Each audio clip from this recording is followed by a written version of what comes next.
L'Association française des aidants est une association militante, dont l'objectif est de faire reconnaître les aidants, leur rôle auprès de la personne accompagnée et leur rôle dans la société, sans pour autant les substituer aux professionnels qui restent indispensables à la prise en charge. Au-delà de son projet politique, l'Association française des aidants réalise des actions partout en France, comme le Café des aidants qui propose information, soutien et un espace pour des échanges conviviaux. L'Association française des aidants est aussi financée par la CNSA pour mettre en place des programmes de formation pour les aidants, une formation complémentaire aux formations dispensées par des associations de malades, type France Alzheimer ou France Parkinson, autour des maladies.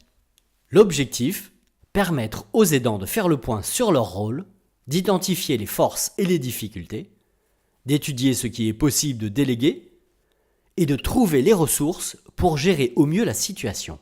L'association a également développé en partenariat avec la Mutualité française des aidants des ateliers sur la thématique de la santé physique, psychologique et sociale. L'Association française des aidants réalise également des actions à destination des professionnels. Elle met à leur disposition un centre de formation dont l'objectif est de permettre une réflexion sur leurs pratiques, autour de l'éthique, de la prise en compte des aidants et plus largement de l'entourage familial et de proximité. L'Association française des aidants a réalisé quelques micro-trottoirs autour de la connaissance du terme aidant et de leur rôle par le grand public. Il en ressort que si le rôle des aidants est bien connu et compris, le terme d'aidant, au contraire, l'est beaucoup moins. Un des objectifs de l'association est de faire en sorte que les aidants puissent se reconnaître personnellement en tant qu'aidants et se sentir légitimes pour solliciter les dispositifs qui leur sont dédiés.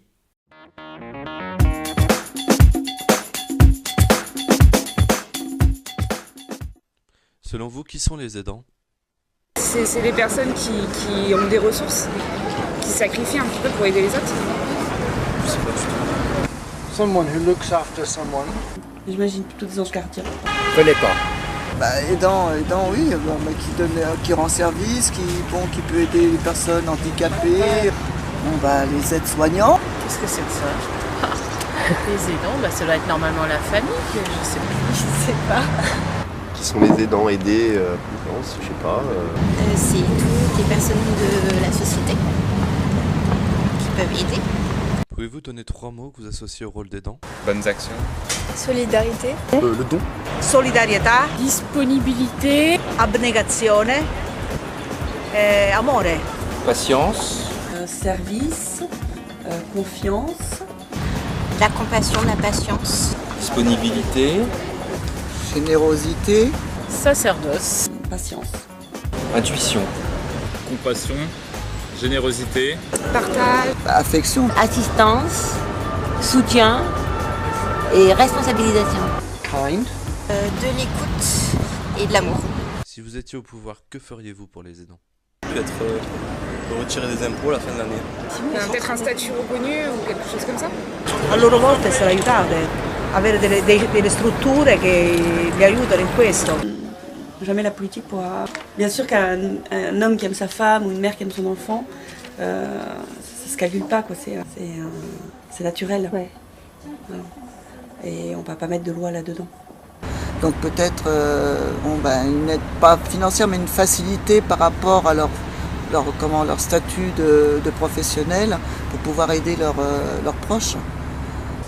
These people do such a wonderful job and they save the state a huge amount of money.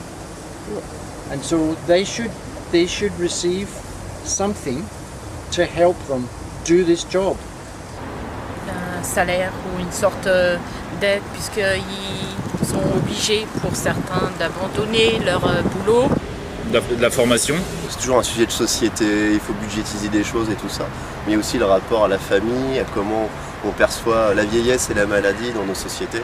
Et ça, moi je trouve que c'est un vrai débat à avoir dans nos sociétés. Au plan du travail, de pouvoir avoir un temps qu'on puisse consacrer à ce rôle d'aidant. Je dirais que c'est une fonction nationale et que cette fonction nationale, elle est collective parce que aider quelqu'un, c'est quelque chose qui a des répercussions sur l'ensemble de la collectivité, et donc que ça concerne tout le monde, donc le gouvernement doit faire des choses pour les aidants.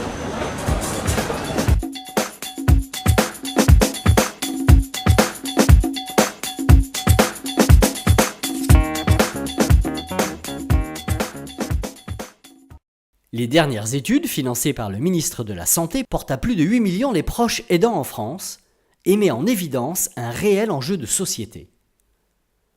Avec un âge moyen de 58 ans, les modes de calcul démontrent que si l'on considère les personnes qui aident plusieurs personnes en situation de handicap, jusqu'à 74% des aidants sont des femmes. Les études montrent des différences entre les aidants. Les femmes ont tendance à demander moins d'aide que les hommes. Par ailleurs, une étude départementale menée en France a démontré que les plans d'aide APA semblaient aussi plus généreux quand ils étaient demandés par des hommes que quand ils l'étaient par une femme. On constate qu'aujourd'hui, près de 20% des aidants ne sont pas issus du cadre familial, mais sont des concubins ou des proches hors du cercle familial, d'où l'évolution de la terminologie d'aidants familiaux vers proches aidants ou aidants tout court.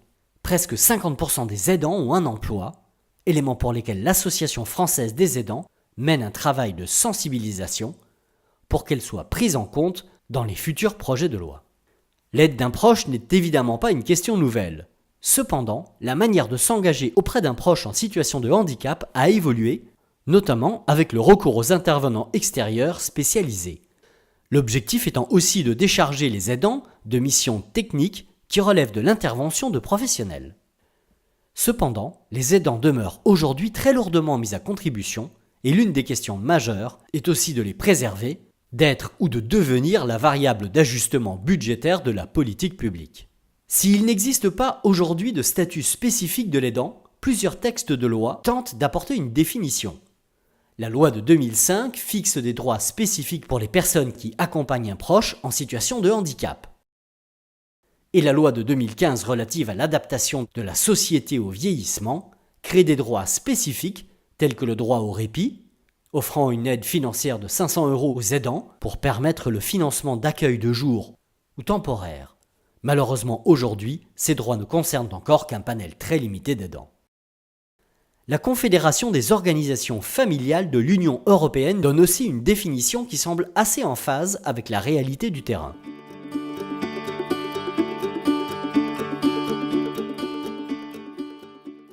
Alors ce qui m'a poussé à agir, et oui, ce qui me pousse encore, c'est qu'il vive sa vie la plus normalement possible. Et c'est vrai que quand le diagnostic est tombé et qu'il avait 16 mois, ça a été un choc énorme, mais très rapidement, j'ai réagi en me disant d'accord, il a cette maladie, on avait un nom dessus, mais maintenant qu'est-ce que je peux faire et qu'est-ce qu'on va mettre en place pour que Robin puisse grandir et vivre sa vie d'enfant et de jeune et d'adulte. C'est naturel déjà parce qu'il y a l'amour des parents qui est très fort chez nous.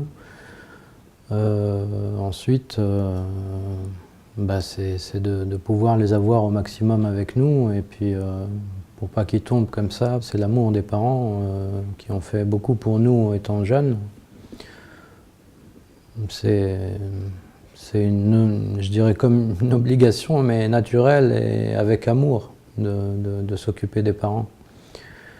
Pour moi, c'est normal, c'est l'attitude normale d'un mari vis-à-vis de sa femme. Je pense que si ça avait été en sens inverse, ça aurait été pareil. On est dans une logique sociale finalement, et voilà, on ne se pose pas d'autres questions que ça, quoi. Je ne me rendais pas trop compte, je faisais les choses au jour le jour, je ne me posais pas trop de questions sur le lendemain en fait, ou ce qui allait se passer.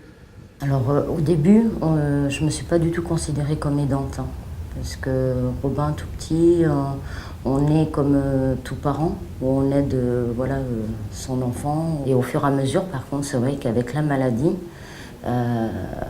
je me suis rendu compte que je continuais à faire des actes de la vie quotidienne auprès de lui, qui n'étaient pas forcément le quotidien des autres mamans. Et même, j'ai envie de dire, j'avais plus l'impression d'être vraiment maman, quoi, auprès de lui. Presque infirmière, aide-soignante. je pensais pas être un aidant, en fait. Ce qui m'a fait peut-être prendre conscience de ça, je dirais un peu l'épuisement, parce que je ne voyais plus d'issue. Mes enfants m'ont proposé de l'aide, mais au départ, pratiquement tout le temps, j'ai plutôt refusé. C'est-à-dire que j'estimais que c'était à moi de faire et pas à mes enfants. C'est un rôle qui est tombé sur moi. Il faut donc continuer à le jouer, à continuer la vie telle qu'elle est et bâtir un petit monde extérieur. Appelez cela une raison morale, appelez comme vous voulez. J'estime que l'être humain a besoin d'aide. N'importe qui peut un jour avoir des difficultés, n'importe qui peut tomber. Et moi, ça me donne de la force, ça, quand j'aide les gens et que les gens sont contents ou qu'ils me remercient, ça me donne encore plus d'énergie pour continuer. L'aidant peut être aussi présenté dans le cadre d'un écosystème composé du proche en situation de handicap, de la famille de l'aidant, des professionnels spécialisés, notamment intervenant au domicile, de la santé même des aidants, que ces derniers peuvent avoir tendance à négliger, au profit de l'investissement qu'ils produisent pour la personne malade, et enfin de la vie professionnelle de l'aidant, qui, en tout état de cause, doit rester possible. Aujourd'hui, un des enjeux globaux pour les aidants est bien de préserver un espace de vie personnel et d'éviter que l'accompagnement d'un proche ne prenne toute la place. Les actions pour soutenir les aidants se multiplient avec la mise à disposition d'informations qui permettent de mieux comprendre la maladie, du soutien psychologique et de la formation. La médiation familiale apparaît aussi comme un outil intéressant à développer au sein d'une famille pour favoriser les échanges et l'organisation autour d'une situation nouvelle qui concernerait un des membres de la famille en situation de handicap. Autour des solutions de répit, avec accueil de jour et hébergement temporaire, le site du GRAT répertorie les dispositifs d'accueil de jour et d'hébergement temporaire avec leurs coordonnées et donne même une visibilité sur les places disponibles.